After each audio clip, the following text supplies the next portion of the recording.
دوسری ہستی مولا علی ہے، تیسری ہستی امام حسن ہے، اور چوتھی ہستی کا نام امام حسین ہے۔ یہ ہے وہ پنجتن کا گھر۔ گرامی قدر آؤ، میں اور پھر 5 پڑھ رہا ہوں۔ سورت کا نام ہے سورہ الرحمن۔ یہ قرآن مجید کا 55 نمبر سورہ ہے، اور یہ 27 نمبر پارے میں ہے۔ میں اس کی 19 نمبر آیت پڑھ رہا ہوں، مارا جل بحرین، اور اس کی 21 نمبر آیت پڑھ رہا ہوں، لولو مرجان۔ مفہوم یہی، توجہ چاہیے۔ آؤ مرجان، لولو اور یہ 2 سمندر مارا جل بحرین ایسے جڑے ہیں کہ جڑتے نہیں، ایسے ملے ہیں کہ ملتے نہیں۔ اس کی تفسیر امام جلال الدین السیوطی رحمت اللہ تعالی علیہ آپ کی لکھی ہوئی کتاب تفسیر سر منصور سے لے کے پڑھ رہا ہوں۔ گرامی قدر آپ کہتے ہیں یہ جو 2 دریا ہیں، اب اگر ہاتھ نیچے رہ گیا تو میں سمجھوں گا توجہ نہیں ہے۔ یہ جو ایک دریا ہے، بلکہ یہ جو 2 سمندر ہیں، ایک سمندر کا نام سیدہ فاطمہ الزہرا ہے، دوسرے سمندر کا نام اٹھاؤ دونوں ہاتھ مولا علی ہے، اور یہ جو لولو ہے اسے امام حسن کہتے ہیں، اور جو مرجان ہے اسے حسین کہتے ہیں۔ قرآن سے پنجتن پاک پڑھ رہا، کتاب کا نام ہے ذبح عظیم۔ اب حدیث سنو، گرامی قدر ایک عورت مسجد نبوی میں آنے لگی۔ اب جو لوگ اعتراض کرتے ہیں کہ ہم پنجتن پاک ہی کیوں کہتے ہیں، وہ بھی سن لیجئے۔ کچھ ہمیں اسٹیج پہ ہم پڑھ رہے ہیں، بس ذرا اپنی مولوی اندر کا جاگ جا، جس کے بارے میں اقبال نے کہا تھا ملا کی آزار، مجاہد کی آزار، اس کو اندر سے درد ہوتی۔ وہ کہتے ہیں سب تن پاک۔ اب جس کی بات ہم کر رہے ہیں وہ پتہ بھی ہے، مگر انجان بنے بیٹھے ہیں، انجان بنے بیٹھے ہیں۔ اے میرے مالک کسی مختار کو بھیج، اس دور میں کچھ لوگ مروان بنے بیٹھے ہیں، مروان بنے بیٹھے ہیں۔ سب کچھ علم ہونے کے باوجود ہمیں باتیں سناتے ہیں، مگر سنو حدیث پڑھ رہا ہوں۔ عورت اندر آنے لگی، حضور نے دیکھا، صحابہ سے فرمایا یہ نہ آئے۔ اس نے کہا حضور فرمانے پر نہیں آ سکتی۔ اس نے کہا جیسے حضور کا حکم، واپس چلی گئی۔ جب حضور نے فرما دیا تو مجال ہے، وہ واپس گئی۔ صحابہ اندر آئے، کہا آقا خیر ہے۔ صحابہ سمجھے کہ نہ جانے اس نے کوئی گستاخی نہ کی ہو، اور کہ صحابہ تو اس انتظار میں تھے کہ کوئی حضور کی بارگاہ میں کوئی سر اٹھائے، پھر دیکھیں سر اٹھتا کیسا۔ یہ صحابہ کا کردار تھا۔ آپ کو یاد ہوگا ایک یہودی تھا اور ایک مسلمان تھا، ایک یہودی تھا ایک مسلمان۔ اب میں لفظ صحابی کسی حکمت کے طور پہ نہیں استعمال کر رہا۔ علماء سے میں کسی دن پوچھوں گا کہ ذرا یہ ونڈ نکال کے مجھے بتائیں، تو ضرور پوچھوں گا۔ میں آپ کے سپرد کروں گا، آپ حضرت سے پوچھ کے مجھے ضرور بتائیے گا، میں فون پہ بھی بات کر لوں گا۔ اب وہ معاملہ آپس میں لین دین تھا۔ وہ کہتا ہے فیصلہ آپ اپنے نبی سے کروا لے۔ مسلمان یہودی کے ساتھ چلا گیا، حضور نے فیصلہ یہودی کے حق میں کر دیا۔ وہ باہر آیا، کہنے لگا حضور پتہ نہیں سمجھ نہیں لگی۔ کون کہنے لگا؟ مسلمان۔ میں نے کہا میں صحابی کی لفظ استعمال نہیں کرنا چاہتا، میں اس پہ سوالیہ نشان ہے، پوچھوں گا ضرور۔ اس نے کہا شاید سمجھ نہیں لگی، عمر فاروق کے پاس چل۔ حضرت عمر سے پوچھا گیا۔ یہودی نے کہا ابھی آپ کے نبی کی بارگاہ سے ہو کے آئے ہیں، انہوں نے فیصلہ میرے حق میں کر دیا. حضرت عمر نے پوچھا یہ ٹھیک کہہ رہا ہے؟ اس نے کہا جی ٹھیک کہہ رہا ہے. مگر اگر چنانچہ اگرچہ کیونکہ یہ سب چھوڑو، میں جو پوچھ رہا ہوں ٹھیک کہہ رہا ہے. اس نے کہا جی ٹھیک کہہ رہا ہے. کہا پھر میں ابھی فیصلہ کرتا ہوں. تلوار لے کے آئے، سر تن سے جدا کر دیا. کہا جو نبی کا فیصلہ نہ مانے عمر اس کا فیصلہ ایسے کرتا ہے. صحابہ نے پوچھا آقا خیر ہے کہ یہ عورت واپس کیوں بھیجی؟ حضور نے فرمایا اس پہ غسل واجب تھا، یہ بغیر غسل کے آ رہی تھی. اب بات جو ہے وہ بتانے لگا، یہ بغیر غسل کے آ رہی تھی. صحابہ نے پوچھا آقا کیا مسجد نبوی میں بغیر غسل کے کوئی بھی نہیں آ سکتا؟ حضور نے پوچھا میں، علی، فاطمہ، حسن اور حسین، اللہ کی عزت کی قسم مجھے کتاب میں یہ 5 نظر آئے ہیں اور صحابہ نے یہ بتائے ہیں. صحابہ اس حدیث کے خود راوی ہیں. کہا ہمارے 5 کے علاوہ اب مرضی ہے ہاتھ اٹھاؤ یا نہ اٹھاؤ، کوئی نہیں آ سکتا. پتہ چل گیا اسی لیے ہم انہیں 5 تن پاک کہتے ہیں. بابر بھائی نے 5 تن بولو نا یار، مرضی ہے آپ کی، مرضی ہے. چلو اماں عائشہ صدیقہ سے بھی پوچھ لیتے. اگلا مہینہ آ رہا ہے، 15 رمضان کا دن تھا. ظہر کی نماز کے بعد سیدہ کائنات کی گود میں امام آیا ہے جسے امام حسن کہتے ہیں. اماں عائشہ فرماتی ہیں کہ میں نے دیکھا سیدہ نے حسن کو مصلی پہ رکھا ہے اور خود نماز عصر ادا کرنا شروع کر دی ہے.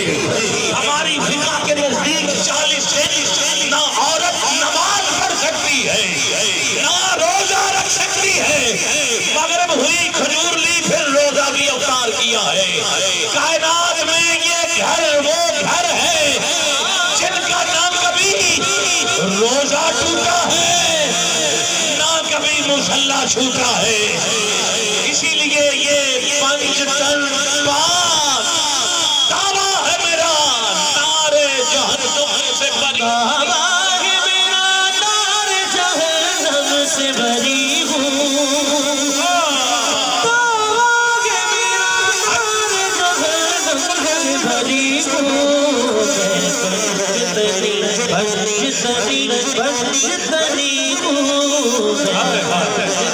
مرضی ہے ہاتھ اٹھا سکتے ہو 500 کے نام پر جن کے پاس جھنڈے ہیں. اور کدھر کیے آپ نے جھنڈے؟ ہون پہ جھنڈیاں والا کا ذکر ہو رہا ہے. ہاں مجھے علی کے جھنڈے کا واسطہ بچوں اٹھا لے دونوں ہاں جھنڈے سمیت. دعویٰ ہے میرا، دعویٰ ہے میرا نعرے جہنم سے بری ہوں.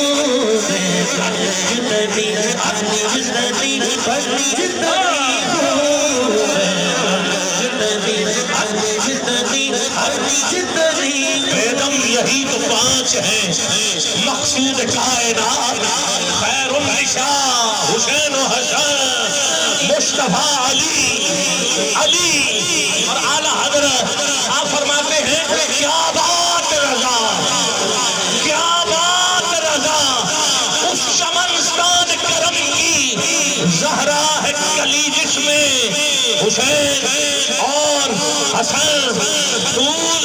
اور میرا بھائی گولڈوی ہے اس لیے ان کو میں مخاطب کر کے 2 مصرے پڑھ رہا ہوں.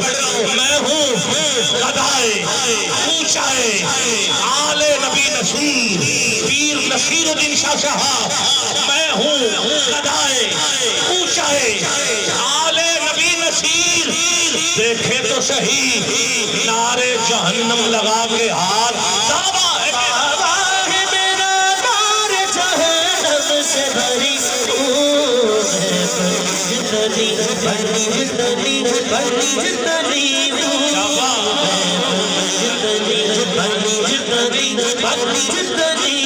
سو جائے جو قسمت، سو جائے جو قسمت سجگا لیتا ہوں خود ہی. ہر بگڑا ہوا کام، ہر بگڑا ہوا کام بنا لیتا ہوں خود ہی. ہر بگڑا ہوا کام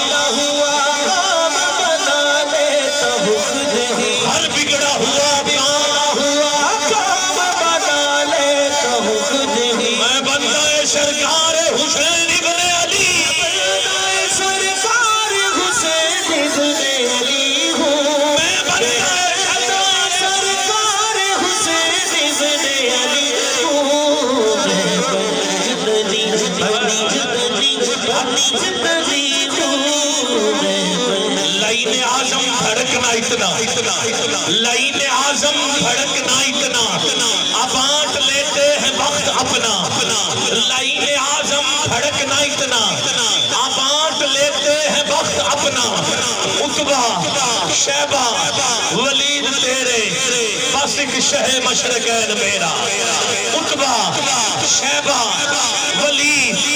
اب آپ کو ان کا تعارف پتا ہوتا تو سبحان اللہ زیادہ کہتے، چلو میں کروا دیتا ہوں۔ بدر کے اندر میدان بدر میں یہ تینوں تلواریں لے کے آئے تھے، انہوں نے حضور سے کہا تھا ہم بندے خاندانی ہیں، میدان میں بھی کوئی خاندانی بھیجیے گا، یہ نہ ہو کہ آپ بلال کو بھیج دیں عمار کو بھیج دیں۔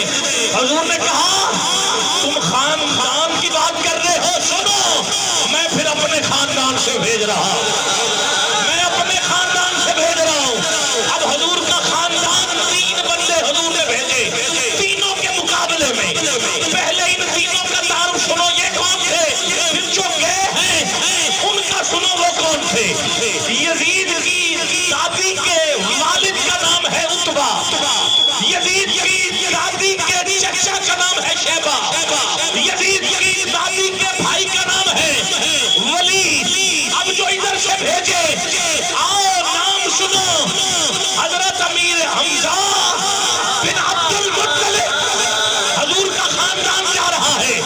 دوسری ہستی حضرت عبیدہ بن حارث بن عبد المطلب، اور تیسری ہستی کے نام بھی اگر تیرے ہاتھ نیچے رہے چادر میں ہاتھ نہ رکھنا، کوئی یہ ٹھنڈ نہیں پہ رہی، اٹھاؤ دونوں ہاتھ، تجھے واسطہ دیتا ہوں۔ تیسری ہستی مولا علی بن ابی طالب بن عبد المطلب، عتبہ شیبہ ولید تیرے بس ایک شہر مشرقین میرا، خدا کی لعنت تیرا مقدر، خدا کی رحمت نصیب میرا، مجھے منظور ہے یہ سودا، اے ملا مجھے منظور ہے یہ سودا، یزید تیرا حسین، میں سرکار حسین ابن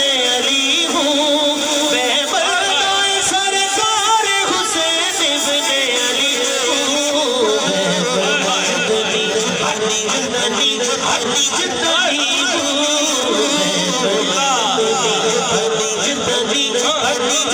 تیرے دل پہ کیسی گرہ پڑی، تجھے اس سے اتنا حسد ہے کیوں؟ جب بھی نام آئے تیرا چہرہ بتاتا ہے کہ اندر کوئی بات ہے۔ مولا علی کا ذکر جو ہے یہ ایک کرنٹ کی طرح ہوتا ہے، ایسا کرنٹ جیسے اے سی کا کرنٹ ہے نا، باہر گرم اندر سرد، بولو نا یار، ایسے ہی ذکر علی مومن سنتا ہے تو ٹھنڈ بڑھ جاتی ہے، منافق سنتا ہے تو جل جاتا ہے۔ چہرے بتاتے تیرے دل پہ کیسی گرہ پڑی، تجھے اس سے اتنا حسد ہے کیوں؟ جو نبی کی آنکھ کا نور ہے، جو علی کی روح کا چین ہے، جو نبی کی آنکھ کا نور ہے، جو علی کی روح کا چین ہے، کبھی دیکھ اپنے خمیر میں، کبھی پوچھ اپنے ضمیر سے، وہ جو مٹ گیا وہ یزید تھا، جو نہ مٹ سکا وہ حسین۔ سرکار حسین ابن علی ہوں،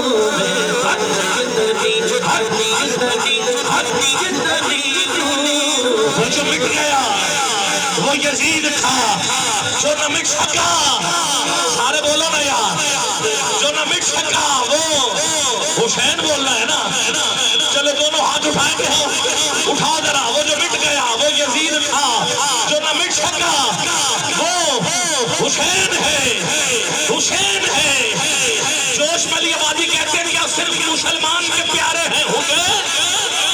کیا صرف ایک ہندو ہے، ایک ہندو ہے وہ کہتی ہے کہ حسین گھر بھارت میں اتارا جاتا، کہتی ہے علی کا چاند بے دردی سے نہ مارا جاتا، نہ پانی بند ہوتا نہ بازو قلم ہوتا بلکہ گنگا کے کنارے پہ غازی کا علم ہوتا غازی کا گرامی قدر کہاں بے دین ہوں بے پیر نہیں ہوں یہ ہندو کہہ رہی ہے کہتی ہے میں بے دین ہوں بے پیر نہیں ہوں شکر ہے قاتل شبیر نہیں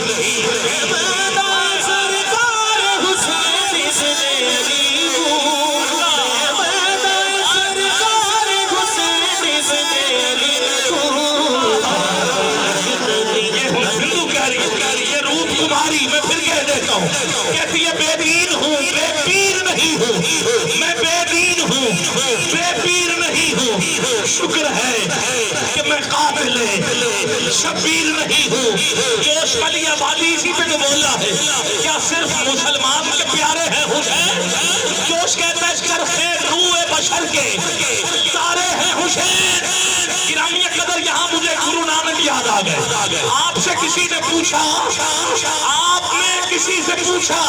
کہ حسین کیا ہے کہا ضمیر کا نام حسین ہے ضمیر کا نام حسین ہے پھر پوچھا یہ ضمیر کیا ہے اس نے کہا تیرے گھر ماں ہے کہا ہاں ہے کہا بیٹی کہا ہاں ہے کہا بیوی کہا بہن کہا ہاں ہے کہا ٹھیک تو پھر سن یہ جو تین رشتے ہیں ماں بہن اور بیٹی کیا ان تینوں میں سے کسی کے ساتھ تو شادی کر سکتا ہے اس نے کہا نہیں کہا کیوں کہا ضمیر نہیں مانتا کہا اسی ضمیر کا نام حسین ہے